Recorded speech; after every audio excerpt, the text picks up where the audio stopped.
আমাদের শারমিন একটা সাহিত্য জগৎ সৃজনী ইউটিউব চ্যানেলে তোমাদের সবাইকে জানাচ্ছি স্বাগত। আমাদের আজকের পর্ব ছড়া। চলো বন্ধুরা আমরা ছড়া শুনি।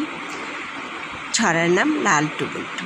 আয় রে আয় মোদের গায়ে, সবুজ শ্যামল গাছের ছায়, আমরা হলাম লালটু বল্টু। সবাই বলে দুষ্ট দুটো, সময় কাটাই শাপলা তুলে, সাঁতার কেটে বিলের জলে। আয় রে আয় মোদের সনে, সাঁতার কাটি আপন মনে, ঘুরে বেড়াই বনে বনে, মন ভরবে হাসি গানে। আহা কি মজা কি মজা, পাই যদিও মায়ের সাজা, দুঃখ ব্যথা যাবে চলে, লালটু বল্টুর সঙ্গী হলে। বন্ধুরা কেমন লাগলো আমাদের কবিতাটি? ভালো লাগলে তোমরা লাইক কমেন্ট শেয়ার করো। ভালো থেকো বন্ধুরা, আবার দেখা হবে অন্য একদিন অন্য এক কবিতা বা ছড়া বা গানের আসরে। ধন্যবাদ সবাইকে।